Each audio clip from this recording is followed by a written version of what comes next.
We had a client manual that we took to every single estimate. It was a 1-inch binder. We didn't leave it behind with them. We took it with them while we would go get our numbers and write up the proposal. If you're scaling your business and you're hiring estimators, get something like that for them to use, because it takes the focus off the estimator itself and puts it on the tool in the system. Welcome to the final episode of our 4-part Sales 401 series here on the Elite Business Advice podcast. If you missed the first 3 episodes, I'd highly suggest going back, listening to them. So we've kind of built this in sequence on each other. My name's Chris Moore, the founder of Elite Business Advisors and your host here at the podcast. And we've had one of our advisors and good friend of mine, Stuart Mackay, with us on this whole series, and he's going to help us bring this one home as well. So this episode, we're going to talk all about objection handling and how do we use our sales process to create lifelong customers. You know, have you ever maybe got some objections when you're doing sales and you really weren't sure how to respond? Like they said something and you were just kind of like, and then whatever you said probably wasn't like ideal because you were just caught off guard, or you know, kind of was hitting you on the fly, right? Have you also, again, ever wondered how to make your sales process so good to build that lifelong customer? And if so, that's what we're going to cover here today. I think with objections, we need to be prepared with that. We need to kind of pre-plan, okay, if they say this, what should I say back to it, right? And you can kind of have some frameworks and some objection handling things that you use, you know, with price, right? Price should kind of be a normal framework on how you walk through that objection. Though that's a lot more money than we expected. But I think even before you go to present that estimate to them, because I know you're doing estimates on the spot, you need to kind of pre-plan in your head or in the truck, and before you walk in there, if they say it, how do I tailor that framework of price objection handling to this exact job, right? And so again, being proactive helps you easily be reactive in this sense. And so we're going to talk about how to turn no's into yeses, how to understand that objections are not rejections, they're actually buying signals with a deeper meaning. So I hope it helps. Thanks for plugging in. This is the Elite Business Advice podcast. Stuart, let's take this one home, buddy. What was one of your big takeaways from episode 3 that we went through last week? Hey Chris, for me, interaction from every action. I'm all about doing less estimates, closing more jobs. Yes, efficiency. You're speaking my language. Mm-hmm. Like it. I like it. I think you said something and it came, well, I've heard it from Dan Martell as well, but you said talking about having your process so solidified that when the train goes off the tracks, I believe was the word you said, usually it's a process problem and you can't ever blame it on the person until the process is so dialed in that it's an obvious people problem. And I've heard that a lot. And I think it applies in all parts of business, right? And not just sales. But when things don't go as planned, usually it is actually a process problem. But we tend to blame people for it, right? And I don't think we can blame the people until we know the process is so solid that it's an obvious people problem. So I love it, man. We blame the wrong people because the people who are implementing it don't Yep. train well enough. So Exactly. All right. So I wrapped up that intro talking about how objections are actually buying signals. And I would love for you to kick us off and elaborate on that a little bit more. What does it mean on how an objection can actually be a buying signal from a customer? well, for me, so I don't see objections as a problem. I see silence as a problem. Yep. So if someone objects, it means they're being transparent about what it is that's bothering them, about where they're at and where you're at. So then it becomes really clear on the problem that you have to solve that's in front of you. So instead, again, it's not a problem. So instead of seeing it as a problem, we just need to figure out the solutions like we spoke about throughout these 3-4 podcasts and guide people to why they need to move forward with you and how Yep. you can solve anything they're struggling to overcome. That's great. As we talk about objections, let's just kind of role play through a few, right? What are some of the more common ones, again, as it relates into painting sales, and how do you handle them, right? So feel free to run through a list or kind of just one off and then how you would handle it. We can role play if you want. Sure. Well, I think for me then yeah, I can probably just go with run with it. For me, obviously the big one that's worth speaking about is going to be price, Yep. right? So you get to the end of the process and you're telling them, well, the price is going to be $10,000. And they go, oh, wow, wow, I wasn't expecting that. Well, then it's our job then again to steer them to understand why it's $10,000 and find out why they thought it was going to be something different. So if someone says, no, no, it's way too expensive, it's $10,000, my question to them first and foremost would be, what price did you expect it to be? And quite often they'll say, well, I thought it was going to be, $7,000 because we got it done 7 years ago. And then, well, perfect. Then I can then dig into the price differences over the last 7 years. Or they Yep. might say it was $7,000 because Bob from down the road, who just got a ladder rack and put a ladder on top of his van, well, he said it was going to be $7,000. Great. Well, now I can dig into that. Like, are Yep. they doing all these things? Or it might just be that, quite frankly, we haven't done a good enough job explaining everything that's going in to make it $10,000. Yep. So then we can then circle back and really zoom in on some of the things that they spoke about that was important to them Yep. and what we're applying to our system and our process that overcomes those needs, but also comes at the cost of what we're going to charge them. Yes. So I got two thoughts on this one. I'll hop in before we go on to the next one. Number one, people are going to buy from you based on three factors: your price, your schedule and availability to complete the work, and how much they know, like, and trust you. Right. What are the two things we can't really control? Price, because your price is going to be your price, should be. And your schedule is what it is. Right. And so what we can control in that case is, do they know, like, and trust you? Right. And if they're only after price, they may not be your ideal customer. And that's Mhm. okay. Right. We have to be able to just kind of let that go, let it manifest.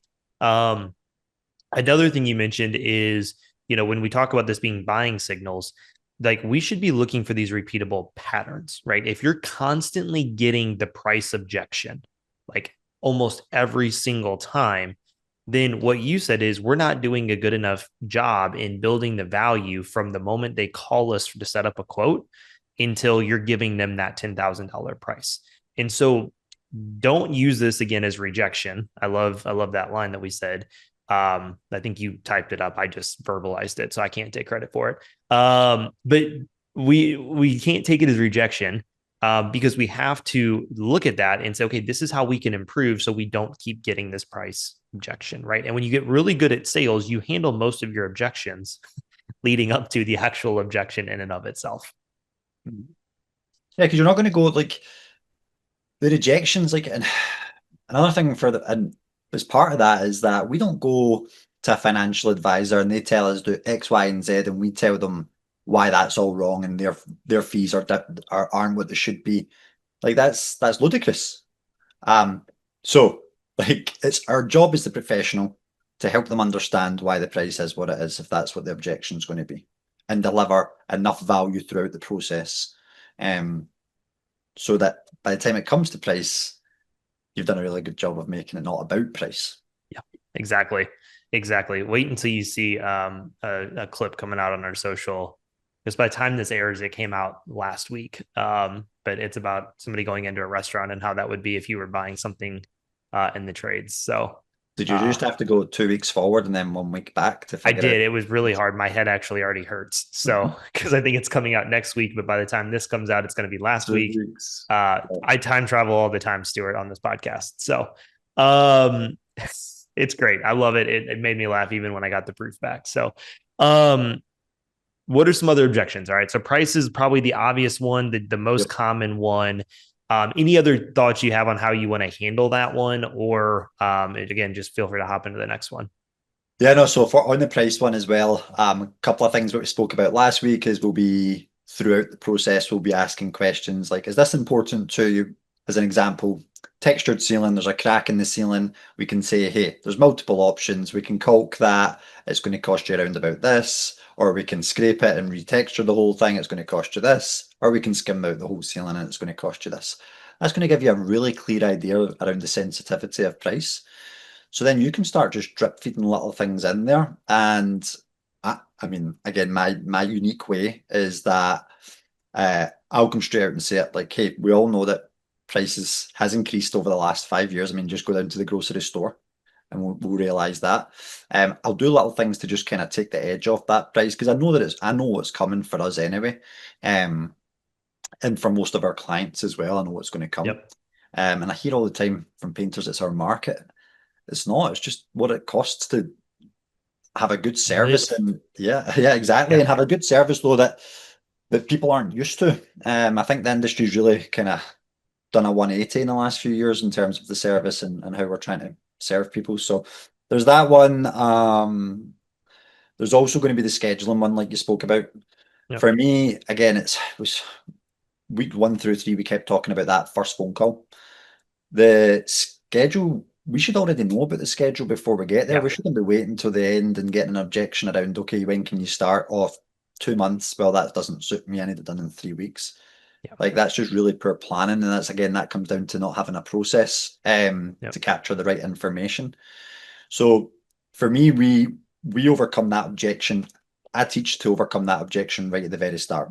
And we actually try and introduce with my clients anyway, multi-tier, and with my companies as well, where we have our schedule, which is standard pricing, and then we have winter schedule, which if you have like scheduling's not that important to you, we can give you 10% off. We also have flexi schedules so that we're giving them options. And if they've got a hard deadline, and we've got people on our flexi schedule, then we can move the people on the flexi schedule out to make room for the people with the hard deadline. So we've kind of got 3 buckets that people are sitting within. Are they away over there in the winter? Are they in a flexible kind of move them around schedule? Or are they in a hard deadline schedule? We have a frequently asked questions flyer that we put out as well, so that when we're doing the walkthrough, we actually give that to the client. Nice. And one of the questions is that on it that it says is we don't focus on start dates because that's what people ask. Yeah. We focus on completion dates. So again, everyone, the reason I like a completion date, I'm getting sidetracked, but the reason I like a No. completion date is I can tie a decision into a completion date. So, oh, you need it done by January 1st. Well, I need a decision by Friday at 3 p.m. to make sure that gets on our schedule. Yep. So that's going to be the scheduling one, and that's how I would overcome that, where we tie a decision into their one and we're asking questions up front. So before we even get there, we're not wasting our time with people we can't serve. Yeah. No, that's great. I think another objection that comes up sometimes, and this might be for newer contractors, but like experience, Oh right? yeah. So, Stuart, why should I choose you with pedigree painting? You guys have only been around, what, 5 years, 7 years, only. But from a homeowner's point of view, right? Like you may be competing against people who've been in business for 25 years, right? And here you are, this adorable, 27-year-old little lad. Um, why should I trust you to do this, right? How do you navigate that one, especially for some of the younger contractors listening to this, or again, people that are newer to business? If they, it's obvious if you search online, like you've only been in business for 6 months. How do you handle that? So I'm big on perception when it comes to an online presence. Perception is to get you in the door. Yep. So if you can look like a big company, that'll get you in the door. Once you're in the door and you're competing against, okay, let's say you're competing against me, for instance, and I've got a project manager, I've got an estimator, I've got 5, 6 supervisors, office manager. There's multiple people going to be in in touch with that client over a 5 or 6 day time period. So, they might come out and say exactly what you said. Well, I'll really lean in at that point to being the small business. Hey, Mrs. Jones, I'm the person that's selling you the promise. I'm the person delivering on the promise. I'm the person dropping the paint off on day one. I'm the person doing the quality control. I'm the person that doesn't pay his bills if you don't pay your bill. And I think actually people would prefer that rather than if they have an issue and it has to get escalated to a field manager, then a production manager, then a Yep. general manager, then an owner. I mean, we all get it. Phone Yeah. companies are the worst, right? And it's just you can never get the answers that you want. You never get the service you want. Airlines, another one. Yep. So leaning into that, being the small guy, if you can get the perception right to get you in the door, then making sure that you can lean into that one person that you're going to have to depend on, and it's me. Yeah. No, I love it. I know we always like, I think two things that we always did, and this kind of came from student painters days, but translated over into our business. Cause I mean, again, keep in mind, we had 18-year-old college students that really didn't Mhm. have much experience painting houses that we had to navigate this with. But one thing that we had, and I've talked about it before on the show, is we had a client manual that we took to every single estimate. It was a 1 inch binder. We didn't leave it behind with them. We took it with them while we would go get our numbers and write up the proposal. And it talked about our company. It talked about experience. It talked about, here's all of our testimonials. Here's a copy of our insurance. Here's our product data sheets from Sherwin-Williams branded for us. Like, here's our process. Like, it was just everything you wanted to know about what you were getting into with us. And that alone, I know, sold so many jobs for us. Even again, when I had Elite Painting later on down the road, I kept doing it. And we would have customers like, oh man, that was great. Nobody else is doing that. Right. So that was an easy differentiation. And it took the focus off of me. And I recommend 100%. And again, I was the owner of the company at the time, but like, if you're scaling your business and you're hiring estimators, get something like that for them to use, because it takes the focus off the estimator itself and puts it on the tool in the system. Right. And so I would recommend doing that. The other thing too is we always said, like, we do a 20% deposit. We don't collect the final 80% until you're happy and satisfied and we've done a walkthrough. So, like, what's your risk here? Right. Like, if you're really worried about this, like, you look at our Google reviews, look at this, like, here's what we've accomplished in a short time. We've got all these customers that are happy with us. Some of them would probably be happy to talk to you for 5 minutes and share their experience because they were so happy with us. But at the end of the day, you're not paying us the final bill until we've done a walkthrough, you and I together, to make sure you're happy and satisfied with the job we did. Yeah. Right. So don't, like, sometimes we just overlook some of those easy little things that, like, in principle, it's like, oh yeah, we're doing a deposit. That means we don't collect the final until we're done. Huh. Oh, we could probably kind of use that in this situation. Right. Yeah. So Yeah. any other objections or anything you want to hit on? Well, kind of to tie into that, I guess. I mean, like what you're talking about I'd call a lot of that social proof. Yeah. And one of the big things for me is I try my best to make sure that um, no customer ever has a question. We never leave the customer with a question. All Good. questions are answered. Schedule, that's all the way through, right? They don't need to know when their schedule is going to be because we've already told them. So I never want them to have a question. And part of that is what you're talking about, having the sales brochures there. And social proof is a big one. So quality is obviously the biggest thing in our industry as well. That seems to be an uphill battle for people. I often talk about on a scale, like we're so much further down than an electrician and a plumber. They come in with so much trust, real estate agents, yet we're the ones that have the lasting impact on how they feel because they have to come home and look at it every day. Yeah. So if we can build social proof, through your photos, your reviews.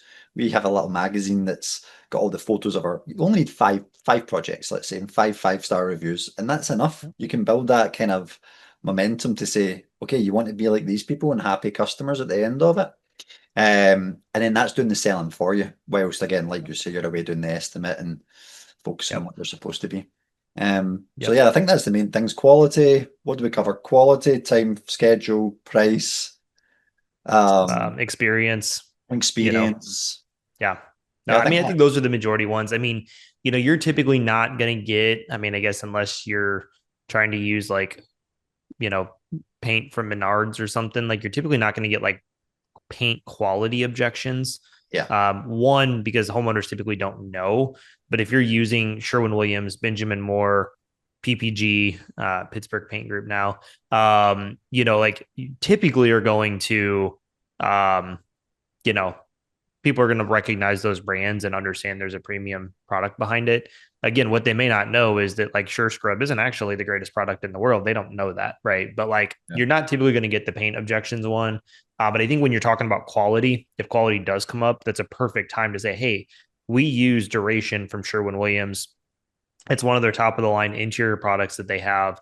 It's very washable. It's very durable. It's great for kids and dogs and traffic, and it resists scuffs really well. Like, you can kind of leverage that, the high quality paint, if that's what you're using, hopefully, into that quality objection as well, on top of prep work and everything else that we just talked about. So Um, that's good. One question I've got for you is we've talked about trial close a little bit, and you kind of talked about this, how you weave it into your process. Is this important to you? Yes, no, all these different things. Like, share just, let's just, I think we've touched a little bit on it, but like, what is a trial close? Why does it matter? Yeah. So for me, a trial close is a low pressure check-in that's going to essentially let you test the customer's confidence as you move through the estimate. So I'm not asking for a final yes. I'm Yep. checking if we're still on track. So like you do this by solving the needs that they've actually come straight out and told you that they have, Yep. and then I guess you would call it the unstated ones. Um, yeah, their stated needs and their unstated needs. Yeah. Um, that's how you trial close. So, as an example, if we're going to do some more role play, Yeah. it would be, the last painter came in and they'd let dust in between the floorboards. I think we've already used that. Yeah. So I'll continue with that one. And then when I'm going towards the end of the project, when I'm doing the trial closing section, where I'm going through all the scope and our features and benefits, the need is clean floors, no cleanup Yeah. after. The feature is that we use ram board on the floors and we use dustless sanding machines. And the Yeah. benefit is that that emotional impact that's going to have is they're not going to go through the same thing they went through before. Yeah. So at the very end, I'll say, so you mentioned that the dust was got a big problem the last time cleaning up. So, we spoke about how we're going to cover your floors with ram board. We also mentioned that we're going to be doing dustless sanding. Does that solve your concerns there before we move forward? Oh yeah, absolutely. Okay, good. So that it's like checking that off before you That's move on good. to the next thing. And I do that the whole way through. So anything that's been brought up that they've spoke about, and then Yep. anything that we spoke about before about around the speed, certainty, simplicity, Yep. I'll be trial closing on each of them. I'll already know the schedule because that'll have been Yeah. approved before we even got there. So I'm knocking them off one by one. So the schedule, we spoke about, we can guarantee completion by 31st of August before kids go back to school. We mentioned that the floors, we've already spoke about that. We're happy with that. And then so on and so forth, all the way through until price. Yep. I love So, it. I so love that that. there's only one thing to negotiate at the end, and it's price. And again, if you've done the trial closing properly and the right features and benefits to their needs, price shouldn't be as big a thing. Right. Well, and I think too, I mean, keep in mind in this, and again, this is where like talking about features and benefits and value, value proposition, because again, it's all about perceived value, right? Like if you give them a price of $10,000, but you've built all this value and how you're going to come in and ramboard their floor and use dustless sanding machines and do all this stuff, and maybe their last painter did only charge them $6,000 or $5,000, but they didn't have dustless sanding machines. They didn't protect all the floors.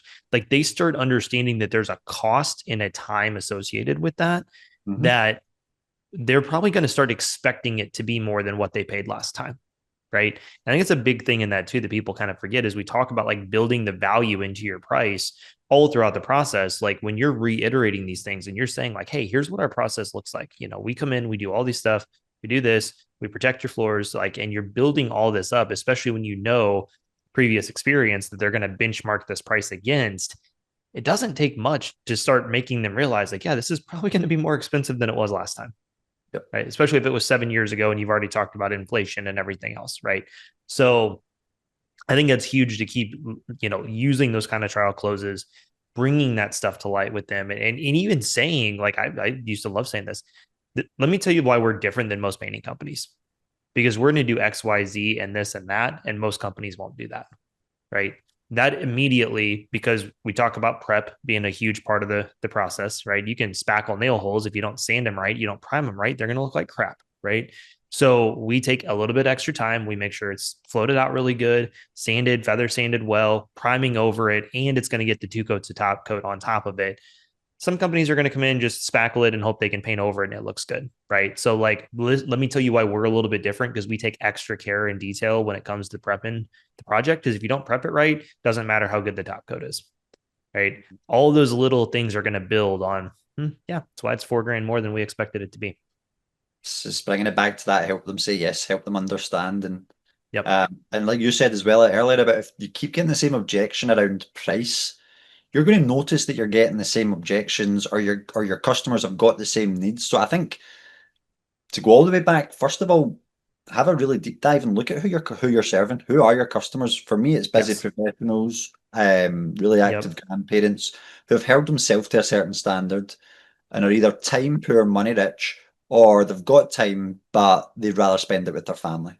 So I know Yeah. what's important to those people, and I'm going to be really focused on that. And again, your social proof, you get little snippets of your reviews, and you Yeah. make sure that your reviews talk about mess. They were very clean. They cleaned up every day. The completion, oh, they completed on schedule. Show multiple Yeah. reviews of that, and again, that will all help with your objections.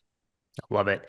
I think one thing I want to hit on before we get into some kind of the lifelong fan side of this, is you're talking about this. Keep in mind that the channels in which you're using for marketing to get your leads will dictate the type of customers you're getting, right? I Mhm. just had this conversation with one of our clients earlier this week, and we were talking about that. And he's like, man, I keep running against these picky customers that are nothing but like, all about the price. They're nitpicking everything, they're nickel and diming us.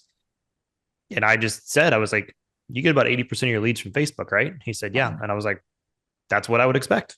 No problem. Now, are there good leads from Facebook? Yeah, there are. Don't get me wrong. But if you're running thousands of dollars of Facebook ads and you keep running against and you start noticing trends, like, this is where job costing can get really crazy, right? Put your marketing source on job costing. Maybe we should add that onto our sheet, because then you can start noticing trends. Oh, our Facebook leads, actually, our gross profit's worse. Our callbacks are higher, right? We're constantly going over on hours. Like, you Yeah. might, maybe not, but you might start to notice some patterns. And when we hear that from clients, again, we benchmark against hundreds of painting contractors.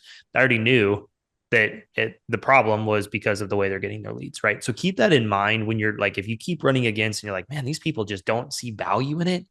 Some people are only going to be able to do this and make a decision based on price, because budget's a reality. And maybe that's just not the right type of customer for you. So how are we finding these customers, and how should we be finding the customers we're targeting? Yep. Yeah, it's the big oversight there. And Yep. your Elite Business Advisors marketing trackers are a really good tool Yeah. to I overcome love that. it. The Yep. I love closing it. We rate. just need to tie it into our job costing now. So, It's but it's true. yeah. You're bringing them so much further along in this buying journey if they're from one of these colder lead sources, and that's why Yep. it's always nice to have blended. And now I'm getting into Yep. marketing, which is a different Yeah. topic. No, that's a whole nother 4-part series we're going to do. Yeah. Which I guess, kind of speaking of, that leads us right into the raving fans. That was a great unintentional segue. Um, how can you utilize your sales process, utilize everything that we've been talking about to try to build these lifelong raving fans? It's a great book. I love the book, Raving Fans. How do you really utilize this to build these lifelong customers? Because obviously you got to deliver on the product too, but like, how do you utilize your process? And how are some ways that we can build these raving fans long term? I actually have never read the book Raven Fans. I've just heard Sean Davis talk about it a bunch of times. So, It's so Yeah, that's no, it. it's a great book. It's been a while since I'll I've read it, listen but to yeah, it. Talk Triggers and Raving Fans are two of my favorites. Okay. I've got 11 credits I need to use. So, There you go. There's two of them. um, okay. So Raven Fans is part of the process. Well, I think again, it's like everything we spoke about, a cog in the wheel. It's like it's part of the whole journey.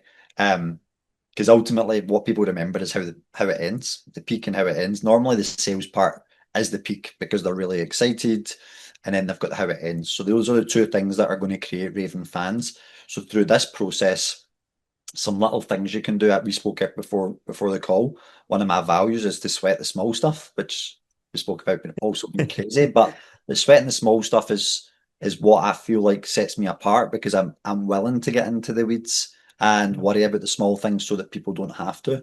Um, so for me, I want to create like so much security around the sales process so that like one of the big, well, maybe one of the things we missed is people getting ghosted or forgotten about. I Yep. want to make that person feel like they're the only client that we've got, and that continues throughout the process. And some of the things that we'll do as well is we'll leave a little leave behind of our warranty letter so that they know, hey, we're covered. I've got a direct email just for that. I'll leave the customer satisfaction sign-off sheet so that they know what we're marking ourselves against and what we're expecting them to mark us against at the very end.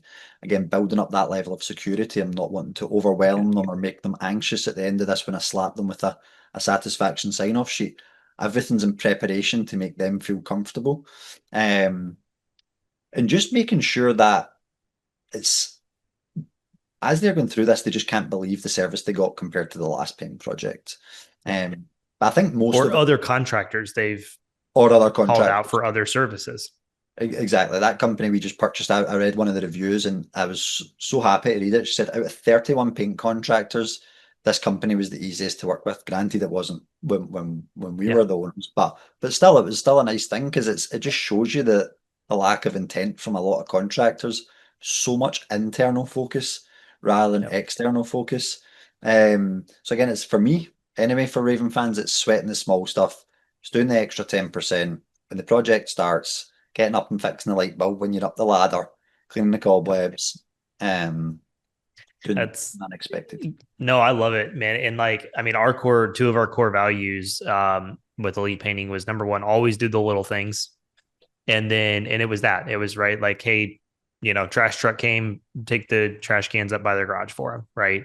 You're walking in through the front door, getting something out of the truck. There's an Amazon package on the porch. Just bring it inside and set it inside the door, right? Or out of your way, right? Like all the little things with that. And then the other one, which kind of goes hand in hand there, was treat every project like it's your grandma's, right? Yeah. Unless you don't like your grandma, then probably don't do that. But yeah, like all the little things, right? Like just if when you do that, it's those little things that go a long way with people, right? Like, and I always say this: anybody can do, for the most part, anybody can do a quality paint job. They can come in, they can slap some paint on the walls, they can do a pretty decent quality paint job. What's going to separate you and what's going to build these raving fans is all the little things in the process, the way that you made them feel, the ease in which it was to work with you and complete the project, just everything about it, right? All those little things add up way more than a really nice straight cut line. Mhm. Our guys were good. There were probably there. I know there were painters in St. Louis that were better than us at probably cutting in a perfectly straight line. We were 99% there. But guess Yep. what? We crushed everything else. Looks good enough to me. Right. Homeowners' eyes are different than most of our eyes for the most part, except for those special few customers. So, not saying cut corners there, but I'm saying what really matters most is the service they're getting from you, the ease in doing business with you, the way you made them feel, and the way you made this a seamless process. That is going to mean way more to them long term than a nice, perfectly straight ceiling line. Yep. It's what was the thing that we just spoke about? I think it was Dan Martell or Alex Hermosi that said people always want either save them money, save them time. Something, what Yes, was that? it was from Dan. Oh shoot, it was make them money, save them money, or get their time back. Yeah, exactly. So even like if that's got to factor into this as well, and if Yeah. because a lot of people, I'm going to talk to people that are maybe listening to this that are working for custom home builders where Yeah. super neat lines are one of the values that are important. But Agreed. if you're super neat lines but you don't show up when you say you're going to, then it's not as important because you're making them feel really bad, you're making them look really bad, you're costing them more time. So again, it always Yep. comes back to who are you selling to? What are their needs and does it fit your needs? Because we spoke on week one about having some guardrails around your process. We can't Yep. constantly adapt. That's one of the hardest things I find paint companies struggle with is, well, I want to do custom homes, I want to do exteriors, I want to do cabinet, and then painters are constantly, the goalposts are constantly moving. Yep. So just kind of staying in your lane or having set crews to do everything, but it's always going to come back to every week we've spoke about multitude of things, but it always comes back to the feelings. Yep. 100%. I was trying to find that real quick, but I'm not going to spend any more time on it. But, well, Stuart, this has been great, man. Thanks for taking some time to carve out and help us put this whole series together, record this. You definitely are the master of sales. That's why you're building out the sales training we have here that we're doing for people. I know, shake your head, you're humble, and Yeah. that's what I like about you. But I'm going to say it because you won't, and that's okay. So you definitely understand sales at a whole new level. If you're listening to this, you want to chat more with Stuart about sales, obviously we'd love to have a conversation with you, whether it's working with us or just doing a one-off sales training that you've been doing with some of our clients and now some people throughout the industry that I know has been super impactful. I've loved seeing the feedback. And obviously the case studies and the, everything that's coming with where they were before and where they were after going through that sales training with you. So I appreciate you, man. You're a huge asset to us and to the painting industry. And if it's not too premature to say it, we look forward to getting you here to America. So Thanks, mate. absolutely. Can I ask you a quick question before we wrap Of up? course. Of course. One of the things for me, podcasts don't give enough on hard data and metrics. What would you say is a reasonable, with all the right sales training, what would you say is a reasonable close rate for an estimator or sales person? Gosh, you're going to put me on the spot there. Honestly, 50%. Yep. Cool. Like I would say 50% spot on. Like we want most people between 40 and 60. Yes, Yep. There's always certain circumstances. We have one client in Alabama that's like booked out 12 weeks nonstop. Their 30% close rate works because their price is here, right? So there are some of those like exceptions. But I would say like if you said what's one number where you want people to be at, 50% is a great efficient spot. If you're pricing where you should be, and with the right sales training, you can get there. I agree. 50%. Again, depends on the lead sources, but for lead sources and again, some other factors about like, backlog and stuff, but 50% is a great target to be at. Yeah. Cool. Love it, mate. Thanks for doing this. See you, mate. I hope you enjoyed that episode and were able to take away a few nuggets to implement into your business. If you loved this episode, please leave us a rating and a review. It helps others on the platform find our podcast, and it could be the best blessing that's ever happened to them thanks to you. We at Elite Business Advisors are a huge supporter of the PCA, the Painting Contractors Association. If you're not familiar with the PCA and all of the benefits of membership, I highly recommend you check it out at www.painted.org. That's PAINTED.org. It looks like painted. And last but not least, if you're looking for an outsider's perspective as you navigate growth, schedule a free business analysis meeting with us at www.elitebusinessadvisors.com. We work with painting contractors all over North America to help them treat their business like a business. Our entire team of advisors all have experience in owning and running a painting company, so you aren't just getting a team that is teaching off of theory, but tried and true application of principles and systems. Thanks so much for listening in today. We appreciate your support, and we'll see you back next week.